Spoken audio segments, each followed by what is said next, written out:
राजनीति में आज सबसे बड़ी समस्या विचार भिन्नता नहीं है। हमारी राजनीति की सबसे बड़ी समस्या अगर कोई है तो विचार शून्यता है। सबसे बड़ी बात उनकी थी कि उस समय उनके नेतृत्व की परीक्षा हुई जब जमींदारी के विषय को लेकर उस बिल को जनसंघ ने समर्थन किया तो 8 में से 6 विधायकों ने जनसंघ को छोड़ दिया, पर भैरव सिंह जी अपने सिद्धांतों के साथ, विचारों के साथ जनसंघ के साथ चिपक के रहे। उन्होंने कभी अपनी विचारधारा के साथ कॉम्प्रोमाइज नहीं किया। वो अनुभवी खिलाड़ी थे। उन्होंने राजस्थान में भारतीय जनता पार्टी की तो जड़ें जमाई।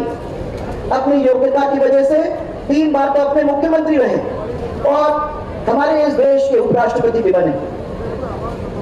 मैं आपको सिर्फ इतना ही कहना चाहती हूँ कि 1985 में मुझे धौलपुर से टिकट उन्होंने बुलाकर दिया कि तुम धौलपुर से लड़ो, और पहली बार मैं भारतीय जनता पार्टी के विधायक बनी। भैरव सिंह जी का सम्मान पूरा राजस्थान करता है, लेकिन बीजेपी भैरव सिंह जी के अंतिम दिनों में उनका बीजेपी ने अपमान किया था। उनकी आत्मा दुखी थी, बहुत परेशान थे, तब उन्होंने 22,000 करोड़ के घोटाले के आरोप भाजपा सरकार पर लगाए थे। मैं भैरव सिंह जी को श्रद्धांजलि अर्पित करता हूँ और इतना कहता हूँ कि बीजेपी अपने कामों के आधार पर वोट मांगे। कम से कम जन्म शताब्दी आप मना रहे हो, मनाइए, लेकिन बीजेपी का झंडा लगाकर खाचरियावास में आप जन्म शताब्दी मनाने गए तो यही कह देते कि हम भैरव सिंह जी का जन्म शताब्दी मना रहे। तो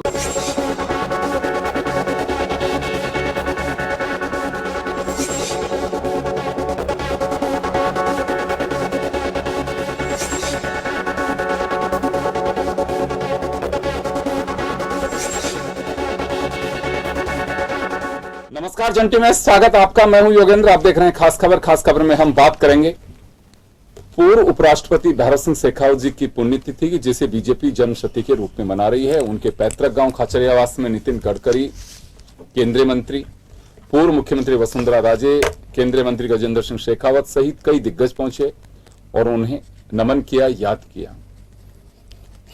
कहा यह जा रहा है कि उनके मार्गदर्शन और उनके जो उपदेश, उनके आदर्श थे, हम लोग उनसे आगे बढ़ रहे हैं, बीजेपी का ही कहना। उधर उनके भतीजे कांग्रेस के कद्दावर नेता और मंत्री प्रताप सिंह खाचरियावास ने कहा कि भैरव सिंह जी से मेरी बात हुई जब उनका देहांत हुआ उसके कुछ समय पहले, और उन्होंने कहा कि जो बीजेपी मैंने देखी थी वैसी नहीं है, और बड़े वो नाराज थे बीजेपी के लोगों से, उनके कार्यकलापों से। महज वोट की राजनीति को साधने के लिए बाबा साहब को याद कर रहे हैं। दिल से 13 साल बाद में जब लग रहा है कि सरकार कांग्रेस की रिपीट होने वाली है, तो बाबू साहब की याद आ रही है, ये खाचरियावास का कहना है। और यही हमारा मजमूर है कि भैरव सिंह जी की जन्मशती, क्योंकि जन्मशती के रूप में मना रहे हैं पुण्यतिथि को, तो अगर जन्मदिन की अगर उनकी बात करें तो हो सकता है उस समय आचार संहिता के आसपास का काम हो, क्यों दिवाली के पहले धनतेरस पर उनकी जनरली मनाते हैं। खैर चलिए हम चर्चा शुरू करेंगे। हमारे साथ कांग्रेस के वरिष्ठ नेता आर तिवारी साहब हैं, भाजपा से हमारे साथ सुरेश गर्ग साहब हैं और हमारे सहयोगी सुदर्शन सिंह हमारे साथ है। सुरेश जी, आपके पास आना चाहूंगा। कांग्रेस का सीधा सा आरोप है कि 13 साल बाद में भैरव सिंह जी की याद आ रही है, जब जनाधार बीजेपी का खिसक रहा है, ये कांग्रेस का आरोप है। देखिए, कांग्रेस तो कुछ भी आरोप लगा सकती है। भैरव सिंह जी हमारे माननीय रहे हैं, पूजनीय रहे हैं। आज 100 वर्ष उनका चल रहा है, तो उसको जन्मशती में मना रहे हैं, तो उसमें कांग्रेस को तकलीफ कहाँ हो रही है? हमेशा कांग्रेस भैरव सिंह जी को याद किया गया है। भैरव सिंह जी जन जन के नेता रहे हैं। हर व्यक्ति भैरव सिंह जी को, बाबू साहब को जानते हैं। वो एक छोटे से पद से उपराष्ट्रपति के पद पे पहुंचे हैं और देश को उन्होंने सम्मान दिया है। और राजस्थान के अंदर जब विधानसभा में जाते थे, जब वो मुख्यमंत्री थे, तब भी वो सबसे पहले विधानसभा में पहुंचते थे, सबसे बाद में जाते थे। हर व्यक्ति की बात को वो सुनते थे, हर व्यक्ति की बात को वो संतुष्ट करते थे, चाहे वो पक्ष के नेता हो चाहे विपक्ष के हो, हर व्यक्ति को उनका सम्मान था। और आज राजस्थान में क्या पूरे हिंदुस्तान में भैरव सिंह जी का सम्मान है और हम वो उनकी जन्मशती को मना रहे हैं। आज उनकी पुण्यतिथि है और 100 साल की वो चल रहा है, तो उस वजह से हमने वहाँ खाचरियावास में उनके जो पैतृक गांव है वहां पर प्रोग्राम रखा। उसमें कांग्रेस को मेरे ख्याल से तकलीफ नहीं होनी चाहिए। जी, क्यों कह रहे हैं कि कांग्रेस को बेवजह की तकलीफ है या फिर कुछ कह रहे हैं आप लोग? योगेंद्र भाई, सबसे पहले तो मैं जन टीवी के माध्यम से राजस्थान में विपक्ष के पुरोधा जो सुखाड़िया जी के टाइम पर कभी विपक्ष इतना मजबूत नहीं हुआ करता था, लेकिन जयपुर की धरती पर जिन्होंने 1962 में और 1967 में किशनपुर विधानसभा क्षेत्र से जनसंघ के नाम पे चुनाव लड़ा, सतीश चंद्र अग्रवाल और भैरव सिंह शेखावत उस जमाने में जनसंघ के सबसे बड़े नेता हुआ करते थे। और मैं सबसे पहले उनको शत नमन करता हूँ। आज उनका 100वां पुण्यतिथि, अगर आज हमारे बीच में पुण्यतिथि सोनी है, जन्म शती के रूप में उनके पुण्यतिथि को मना रहे हैं। शताब्दी का अगर 100वां वर्ष हम मना रहे हैं तो हम सब कांग्रेस की तरफ से भी हम उनको हार्दिक श्रद्धांजलि अर्पित करते हैं। राजस्थान में मुख्यमंत्री के रूप में उन्होंने जो काम किया वो अजात शत्रु भी कहलाए। राजनीति के विधानसभा में या जयपुर की चौपट पर, माणक चौक चौपट पर या त्रिपोला पर वो गरजते थे, लेकिन उसके बाद में अगर वो राजनीतिक रूप से अपने विरोधियों से मिलते थे, सत्तारूढ़ पार्टी से, तो अपनेपन से मिलते थे। इसके लिए मैं कहना चाहता हूँ कि कांग्रेस के साथी भी उनको अपना बीच का मानते थे। और ये तो सौभाग्य की बात है कि राजधानी से वो 2 बार विधानसभा के सदस्य रहे और 1971 में जयपुर की गांधीनगर विधानसभा सीट से जब वो चुनाव लड़े तो वो जो बांग्लादेश का जो निर्माण का जो एक तूफान था, उसमें हमारे जयपुर से, गांधीनगर से कांग्रेस के कद्दावर नेता जनार्दन सिंह गहलोत से वो हारे भी। तो हार जीत चलती रही। उनको हम याद इसलिए भी करते हैं कि वो अंत्योदय योजना लाने वाले राजस्थान के लिए अंतिम जो छोर पे बैठा है, उसके लिए उन्होंने कुछ सोचा और उनके लिए कुछ करने की तमन्ना करी। लेकिन आज खाचरेवास में देश के नेता आ रहे हैं, राजस्थान के तमाम भारतीय जनता पार्टी के नेता जा रहे हैं। मुझे याद नहीं, सुरेश गर्ग जी आप बता दो, उनके देहांत को तो 13 साल हो गए। कभी खाचरेवास गांव में तो आप लोग गए नहीं।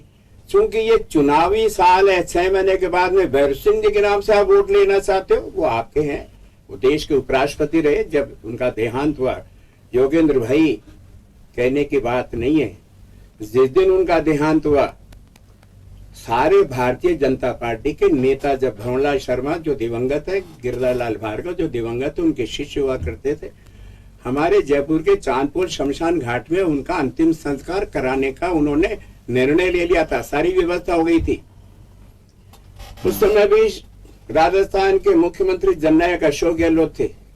डॉक्टर सीपी जोशी हमारे राजस्थान में हमारे विधानसभा के अध्यक्ष थे।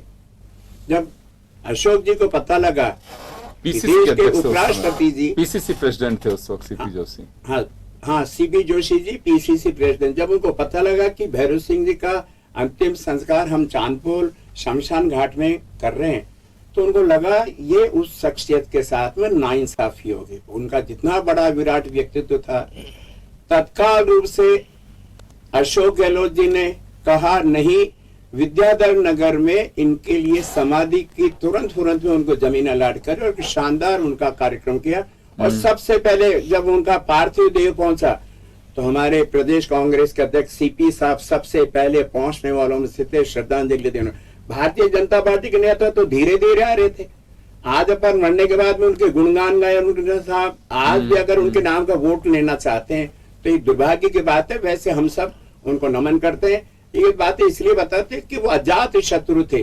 और यही वो जननायक अशोक गहलोत है, सुरेश गर्ग जी, जब उनका कैंसर हो गया, जब वो अमेरिका में इलाज कराने गए, भारतीय जनता पार्टी के मुख्यमंत्री के कार्यकाल में स्वर्गीय भंवरलाल शर्मा जो सरदार शहर के विधायक थे, तत्कालिक वहां पर राजस्थान नहर के मंत्री थे, उनके नेतृत्व में उनको सत्ता से हटाने का जो षड्यंत्र। लेकिन अभी कांग्रेस को ऐसा क्यों लग रहा है कि बीजेपी महज एक दिखावा कर रही है और उनके नाम का उपयोग करना चाह रही है? मैं कह रहा हूँ ना सुरेश गर्ग जी, बताए तो सही, 13 साल में खाचरियावास गांव में कब गए? मैं जवाब दिलवा रहा हूँ, जवाब दिलवाता हूँ। नीतियों के बारे में कब वसुंधरा जी ने या सतीश पूनिया जी ने या सीपी जोशी जी ने या इनके पूर्व अध्यक्षों ने कभी भैरव सिंह जी को मंचों पे याद किया क्या?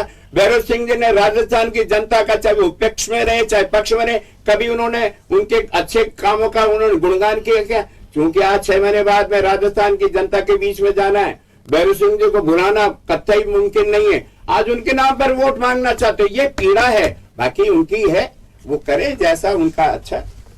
सुरेश जी, आपने सुना कि कभी याद नहीं आई, किसी मंच से भैरव सिंह जी का नाम नहीं लिया जाता, और अब भैरव सिंह जी की जब चुनाव आ रहे हैं तो भैरव सिंह जी को याद किया जा रहा है। देखिए योगेंद्र जी, अब कांग्रेस, मुझे ये समझ में नहीं आया कि इनको तकलीफ क्यों है। भैरव सिंह जी की जन्म शती, अब उनका जन्म 23 अक्टूबर 1923 को हुआ है, तो 1923 को हुआ है, और अब 2023 चल रहा है, उनका 16वां साल जन्म शती चल रही है। जन्म शती पे हम अगर उनका देहांत जो है 15 मई 2010 को हुआ, तो 15 मई को उसको जन्म शती के रूप में बना रहे हैं और उनके गांव जा रहे हैं, तो इसमें तकलीफ क्या है? भैरव सिंह जी तो हमारे आस्था के प्रतीक, हम हमारे नस नस में बसे हुए हैं, हमने कब उनको छोड़ दिया? लेकिन आप, मुझे ये समझ में नहीं आ रहा, फिर ये बताओ ना, हमने कब भैरव सिंह जी, ये बताओ कि भैरव सिंह जी को साहब हमने भारतीय जनता पार्टी के योद्धा रहे हुए हैं, उपराष्ट्रपति तक पहुंचाया भारतीय जनता पार्टी ने, भारतीय जनता पार्टी ने तो उनको उपराष्ट्रपति तक पहुंचाया है, हमारे माननीय सब पूछते हैं। तो अगर उनके जन्मशती पे हम वहां पे कार्यक्रम रख रहे हैं तो इसमें तकलीफ क्या है? बहुत अच्छी बात है कि वहां पे हमने कार्यक्रम रखा है, सब लोग आए, हमारे केंद्रीय मंत्री भी आए, यहाँ के जो भी नेता है, सीपी जोशी साहब जो हमारे अध्यक्ष है, वसुंधरा जी है, सतीश पुनिया जी है, सब लोग पहुंचे वहां पे और कार्यक्रम में शामिल हुए हैं। तो आपको भी कि हाँ साहब अच्छा है, बढ़िया है, अच्छी बात है, इसमें तो क्या तकलीफ क्या होती है? फिर तकलीफ फिर आज क्यों मनाई जा रही है? आपको ये देखना चाहिए कि मनाई क्यों जा रही है। आज के दिन 25 मई को उनका, और वो जन्म शती में 1923 में उनका जन्म हुआ था, 2023 चल रहा है, गर्ग साहब इनका कहना है कि चुनाव को ध्यान में रख करके, सर चुनाव तो भी बहुत टाइम है साहब, चुनाव को ध्यान में, तो चुनाव तो बहुत टाइम है अभी। ये तो आप ये बताओ कि अगर 25 मई को ही तो मना रहे हैं ना, कोई ऐसा तो नहीं चुनाव के नजदीक आके मना रहे हैं, वो चीजें तो उसमें तो तकलीफ ही नहीं होनी चाहिए। मैं कह रहा हूँ उन्होंने जो आप कितनी बार याद कर रहे हो, अटल बिहारी वाजपेयी जी के अडवाणी जी गृह मंत्री उनके जन्मदिन पे एक शब्द नहीं बोलते, देश के 3 बार प्रधानमंत्री सुनो, केवल अपने मन की बात करते हो। मैं कह रहा हूँ सुनो, काम हो गया, मरने की शताब्दी पे अगर अपने पूर्वजों याद करो, क्यों नहीं याद करेंगे? क्यों? हमारे नेता रहे हुए, हमारे सामान्य आदमी रहे, अगर आप याद नहीं करते तो हम क्या करें इस चीज का? अगर आप अपने नेताओं को याद नहीं करते, अजय जोशी जी को इनको नहीं करते तो हम क्या करें इस चीज का? लेकिन भारतीय जनता पार्टी में ये हमारा दुख है। भैरव सिंह शेखावत राजस्थान के नहीं, भारत की बड़ी शख्सियत रहे, देश के बड़े नेताओं के साथ तकलीफ किस बात की? जब आपको ये चीजें फिर तकलीफ क्यों हो रही है? जो बढ़ाए हुए कदमों को कभी याद नहीं किया। दुख इस बात का कि राजस्थान की धरोहर की माटी का एक छोटा सा खाचरावास गांव का एक लड़का जो राजस्थान के यहाँ नौकरी करते थे पुलिस विभाग में, फिर नौकरी छोड़ करके राजनीति में कूदे और एक खाचरावास को, धरती को, राजस्थान की धरती को उन्होंने देश में अपनी खुशबू से भारतीय जनता पार्टी को बड़ा किया, जनसंघ को बड़ा किया। इसलिए मैं कहना चाहता हूं अपने पूर्वजों का मान सम्मान हमेशा करते रहो। मेरा एक सवाल है, अभी आपको क्यों लग रहा है कि जो बीजेपी जन्म शती समारोह मना रही है उसमें केवल बस वोट बैंक की राजनीति दिख रही है और ये मतलब साधने के लिए वो कर रहे हैं, ऐसा क्यों लग रहा है आप लोगों को? मैं कह रहा हूं योगेंद्र भाई, दुर्भाग्य के 15 मई के दिन जब उनका देहांत हुआ, उस दिन भारतीय जनता पार्टी के शीर्ष नेता उनके पार्थिव शरीर के साथ नहीं चल रहे थे। उनके लिए उनका जितना बड़ा कद्दावर। सर एक बात सुनिए, उस वक्त के राष्ट्रीय अध्यक्ष बीजेपी नितिन गडकरी वो यहाँ पे थे, अरुण जेटली यहाँ पे थे, क्योंकि ये तो मैं तो प्रत्यक्षदर्शी था, मैंने कवर किया पूरा उनका जो फ्यूनरल था वो, तो राष्ट्रीय अध्यक्ष वहां मौजूद थे, बाकायदा बीजेपी ऑफिस से उन्हें अंतिम विदाई दी गई थी जब उनके घर से उनके पार्थिव देव को लेकर के आ रहे थे यहाँ पे, तो उस वक्त के राष्ट्रीय अध्यक्ष मौजूद थे। मैं कह रहा हूँ वेंकैया नायडू मौजूद थे। आज जो कस्में खा रहे हैं खाचरावास जाकर के, चाहे वो माननीय वसुंधरा जी और चाहे माननीय राजेंद्र राठौड़ जी, हमारे गुरु, उस समय तो वो नहीं थे, राष्ट्रीय अध्यक्ष आए, बड़ा नाम था, वो इस लायक थे कि राष्ट्रीय अध्यक्ष जी को आना चाहिए था, राष्ट्रीय इनके जो नेता थे आना चाहिए था, वो लोग बाग उनका सम्मान कर रहे थे। आदरणीय वसुंधरा राजे जी उतनी एक्टिव नहीं थी। और फिर दुर्भाग्य से मैं कहना चाहता हूँ आज के दिन याद नहीं करना चाहिए जब भैरव सिंह जी शेखावत राजस्थान की राजनीति से जाकर के दिल्ली चले गए, आखिर के दिनों में वो वसुंधरा राजे जी से नाराज थे। उनको मालूम है, मैं तो कहना नहीं लेकिन ये बात क्यों चाहता, कांग्रेस को पता क्यों है? 20,000 या 22,000 करोड़ के घपले के मामले में उनको लग रहा था कि वसुंधरा मेरी जो उत्तराधिकारी बनी है वो न्याय नहीं कर रही है, और इस बात को लेकर के वसुंधरा जी में और उनमें आपस में कई खींचतान थी। मैं कह रहा हूँ ये अंदरूनी राजनीति है। आज जो कस्में खा रहे वसुंधरा राजे जी, राजेंद्र राठौड़ जी तो राजस्थान की धरती के ही है, वो कभी तो खाचरवास नहीं गए। उनकी जो स्थल बना है समाधि स्थल, वहाँ उनकी पुण्यतिथि पर कभी जाकर के नहीं गए। 2 बार की विधानसभा बोल रहे हो, कब जी गए? मैं कह रहा हूँ फोटो दिखाया आपको उनकी पुण्यतिथि पर। अरे फोटो दिखाएंगे आपको, सुरेश गर्ग जी, आप क्यों झूठ बोल रहे? आपने तो पहले ये बोला कि साहब कोई नेता नहीं आया। आपने तो पहले ये बोला था कि उनके आऊंगा नहीं डिबेट में। अगर आपने तो पहले ये बोला था कि साहब कोई भी नेता नहीं आया थे। उपराष्ट्रपति रहे जैसे आपने तो पहले बोला था जब उनकी मृत्यु हुई थी, जब उनका देहांत हुआ था तो कोई नेता नहीं आया था। जब फिर आपको उन्होंने बताया कि साहब वहाँ पे राष्ट्रीय अध्यक्ष आए, फिर चुनाव लड़ना है तो चुनाव में वोट चाहिए, उनके भी आज वोटों का। लेकिन वोट तो सभी को चाहिए, किसको नहीं चाहिए होता? ये वोट के बिना काम कैसे चलेगा? सिंह जी शेखावत इनके लिए झोली भर के वोट दे सकते हैं, इसलिए आज ये झोली भरने गए थे।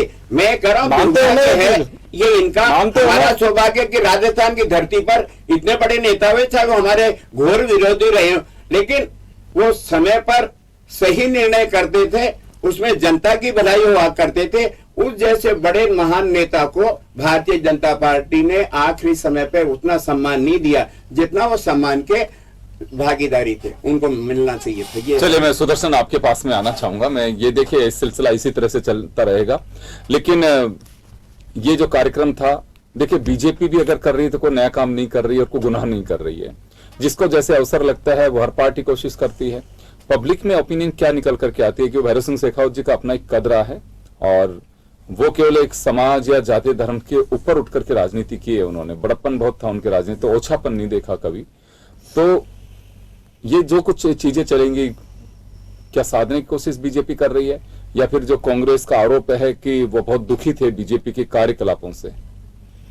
देखिए सर, तमाम जो पार्टियां हैं वो अपने ऐसे जो दिग्गज नेता होते हैं उनके जन्म शताब्दी जो वर्ष है उसको वहां पर मनाती रहती है, और मनाना भी चाहिए। अगर इस तरह के जो दिग्गज नेता हैं उनको याद किया जाए। एक यहाँ पर अगर कांग्रेस का ये आरोप है कि वोट बैंक की वो राजनीति के लिए इस तरह से कर रहे हैं, तो ये भी एक बड़ी बात है कि वो आज भी यहाँ पर प्रासंगिक बने हुए हैं। पार्टियां चाहे से अगर बीजेपी की बात करें तो अटल बिहारी वाजपेयी को भी आज भी याद करती है, वोट उनके नाम से भी वहां पर लिए जाते हैं। जो और भी दूसरे बड़े नेता है जो दिवंगत हुए हैं उनके नाम से भी यहाँ पर जो वोट है वो पार्टियां यहाँ पर लेती रहती है। और जिस तरीके से कांग्रेस प्रवक्ता ने भी कहा कि उन्होंने भी माना है उनका जो कद था, जिस तरीके से उनकी कार्यशैली रही है, तो ये भी उस चीज को वहां पर नकार नहीं सकते। और अपने नेता को वहां पर याद किया जाना, और जब 100 साल पूरे होंगे तभी तो उनको याद किया जाएगा कि अगर आज वो यहाँ पर होते तो 100 वर्ष के होते। तो इसीलिए वो वहां पर जब समय आया तब उनका शताब्दी वर्ष वहां पर शुरू हुआ। अब इसमें वोट बैंक की राजनीति, क्योंकि वो एक राजनेता थे तो निश्चित तौर पर पार्टी को वहां पर फायदा मिलना ही है और मिलेगा।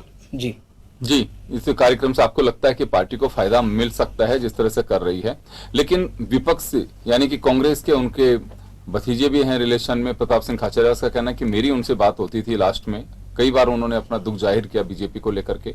दो बातें हैं, एक तरफ बीजेपी अब ये कह रही है कि उनके अंत्योदय योजना, उनके आदर्शों पे आज भी बीजेपी आगे बढ़ रही है, नितिन गडकरी साहब भी कह के गए, लेकिन कांग्रेस से कहती है कि बड़े भारी मन के साथ में उन्होंने दुनिया से विदाई ली, बीजेपी के कार्यकलापों से बहुत दुखी थे। तो अगर उनके अंत्योदय योजना को लेकर के बीजेपी भुनाने की कोशिश करेगी तो कांग्रेस जो तकलीफें बता रही है उनके मन में रही हैं, उसका भी कोई मानस पटल पे असर आएगा? देखिए सर, ये तो अब कांग्रेस के लोग ही यहाँ पर बता सकते हैं कि वो दुखी थे या फिर वो दुखी नहीं थे, क्योंकि मुझे ऐसा नहीं लगता, क्योंकि वो न सिर्फ यहाँ पर मुख्यमंत्री रहे, वो जो तमाम दल थे वो भी आज भी उनकी रेस्पेक्ट कर रहे हैं। इसके अलावा वो देश के उपराष्ट्रपति के पद तक वहाँ पर पहुंचे, तो वहाँ पर भी उनकी जिस पार्टी से वो जुड़े हुए थे कहीं ना कहीं उसका योगदान रहा होगा। निश्चित तौर पर जाहिर सी बात है कि कांग्रेस का काम, क्योंकि वो विरोधी दल है, उनके विपक्ष में है, तो इस तरह के जो आरोप है वो लगाएंगे और वो लगा रहे हैं। जी, दो बातें होंगी ये, अगर आप इस बात को खारिज करना चाहेंगे कि बीजेपी को आईना दिखाना है, तो इस बात को आप कैसे साबित स्टेब्लिश करेंगे कि भैरव सिंह जी बड़े भारी मन से दुनिया से विदाई ली और वो बीजेपी के कार्यकलापों को लेकर के बड़े दुखी थे? आप यही तो आरोप लगा रहे हैं। प्रताप सिंह खाचरियावास उनका ब्लड है रिलेशन में, भैरव सिंह जी 3 सगे भाइयों में सबसे छोटे भाई के बच्चे हैं, प्रताप सिंह खाचरियावास। एक जमाने में मैडम वसुंधरा जी के खासम खास हुआ करते थे। वो भारतीय जनता पार्टी की रीति नीति से वो वाकिफ है। घर में जब बाबू साहब, वो तो जगत के बाबू साहब थे, घर में तो उनको बाबू साहब कहते, तो पूरा राजस्थान वो बाबू साहब के नाम से प्रचारित है कि बाबू साहब हैं। तो जब बाबू साहब से उनका पोता अगर कोई बात करता है और बाबू साहब अगर उनसे अपनी बात कहते हैं तो उसमें तथ्यात्मक सही है। प्रताप खाचरियावास आज हमारे कांग्रेस में है, वो एक अलग बात है। लेकिन अगर प्रताप जी ये कह रहे हैं कि मेरी उनसे बात होती थी तो वो आखिर के दिनों में लगता था कि वो भारतीय जनता पार्टी की सरकार से, वसुंधरा जी जब तत्कालिक मुख्यमंत्री बनी तब उनके किसी न किसी काम से वो नाराजगी व्यक्त करते थे। वो काम कौन से थे? वसुंधरा राजे जी के खिलाफ में कौन सा ऐसा था? ऐसा सुनते हैं राजनीति की गलियारों में कि उस समय उनको लग रहा था कि वसुंधरा राजे कहीं ना कहीं भ्रष्टाचारियों के साथ में घिरी हुई है और वो पार्टी की साख को गिरा रही है। और इसी बात को लेकर के दोनों नेताओं में अनबन थी। ये प्रताप खाचरियावास जो उनका ब्लड है, उनका पोता है, वो कह रहे हैं, इसमें सच्चाई है। उनके विराट व्यक्तित्व के आगे हम सब मना तोड़ी कर, हम सब उनको नमन करते हैं। भाई के बेटे हैं, भतीजे उनके, भतीजा है, खास भतीजा। और बाबू साहब के तो कोई संतान नहीं थी, उनके तो एक बेटी थी। और जमाई नरपत सिंह जी है, उनके 2 ही तो अपना अपनाया। लेकिन वो तो बाद की बात है, 2 ही थे तो बाद में पैदा हुए। पहले तो प्रताप जी जैसे या करण जी जैसे या जितेंद्र सिंह जैसे जो उनके भाइयों के बच्चे थे, दादू साहब के हाथों में तो वो खेले हैं। बाबू साहब ने तो उन बच्चों को, पोतों को खिलाया, बच्चों को खिलाया। तो मैं ये मान करके चलता हूँ कि ऐसे विराट व्यक्तित्व का धनी जिसके ऊपर हमने कभी भी जिंदगी में भ्रष्टाचार का कहीं कोई लांछन लगते हुए नहीं देखा। उनका जो विराट व्यक्तित्व था, 6.5 फुट के लंबे, सफेद धवल कुर्ता और डबल नाम की जो शेखावाटी में धोती पहना करते हैं। क्या उनका जब कदकाठी चलता था लगता था कोई बड़ा नेता चल रहा है, कोई जन नेता चल रहा है। ऐसा व्यक्ति जिसके दामन के ऊपर कभी कोई दाग नहीं लगा। आपने तारीफ कर रहे हैं, बहुत अच्छी बात है, डिजर्व भी करते हैं। चल रहे योगेंद्र भाई 3 बार, हाँ। लेकिन उनके ऊपर कोई दाग नहीं लगा पाए विपक्ष के तमाम दल। आज ऐसी छोटी राजनीति थी, वहां तो तकलीफ इस बात को लेकर के होती है आप लोगों को कि इस बात को लेकर के होती है। आपने शताब्दी समारोह में ही जाना क्यों उचित समझा? पहले याद नहीं किया। चलिए मैं उसका जवाब दिलवाता हूँ आपसे। घूम करके सवाल वही आ रहा है और आप संतुष्ट नहीं कर पा रहे हैं गर्ग साहब, तिवारी साहब को, कि चुनाव है सामने, इस वजह से याद आ रहे हैं। मैं उसके एक कदम आगे की बात बता देता हूं। जो कांग्रेस के नेताओं ने बयान जारी किया है उसमें भी उनका कहना है कि जब उनका जन्म शती समारोह मनाया जाता 23 में आचार संहिता होती, ये लोग मना नहीं पाते तो वोट की राजनीति नहीं कर पाते। इसी वजह से उन्हें इंतजार था कि पुण्यतिथि को कैसे भुनाया जा सकता है। भुनाने का एक आरोप लगाया आप लोगों पे। देखिए, इन्होंने 2-3 बातें बोली है कि साहब भैरव सिंह जी के जब स्वर्गवास हुआ था तो हमारे बीजेपी के कोई नेता नहीं है। उसका तो जवाब आपने खुद ने दे दिया था कि सब हमारे राष्ट्रीय अध्यक्ष जी भी आए थे, अरुण जेटली जी भी आए थे, जितने भी नेता है वो सब आए थे। तो वो इनका झूठा तो वहीं पे शामिल हो गया। फिर दूसरा इन्होंने कहा था कि साहब अटल बिहारी वाजपेयी जी को, लाल कृष्ण अडवाणी जी को ही नहीं पूछते, अटल जी को तो हम पूछते हैं। अडवाणी जी की जहां तक बात है, अडवाणी जी को हर जन्मदिन पर, जिसमें आपने अटल जी को देश के प्रधानमंत्री जोड़ करके एक भाषण बता दो देश के विश्व प्रधानमंत्री जी का, देश के चाणक्य हमारे गृह मंत्री जी को उन्होंने कभी सार्वजनिक मीटिंगों में कहा कि हम अटल बिहारी वाजपेयी जी की नीतियों को आगे लेकर के जाएंगे। वो तो खुद की बात करते हैं, विश्व गुरु बन चुके हैं, मन की बात करते हैं, अपने पूर्वजों को कभी आपने याद किया ही नहीं। ये मेरा इनका आरोप है आज भी। जी, इनका ये कहना है, एक बार नहीं सुरेश गर्ग साहब कई बार कह चुके हैं कि राजस्थान में भैरव सिंह शेखावत को कभी मन से याद नहीं करती बीजेपी कि उनकी योजना ठीक है, अंत्योदय योजना उनके जमाने में आई, लेकिन उसका जिक्र नहीं करते हैं कि केवल प्रधानमंत्री जी 2014 के कार्यकाल के बाद का ही जिक्र होता है, पूर्व नेता जो है उनका कभी जिक्र नहीं होता। इनका ये तकलीफ और आरोप है।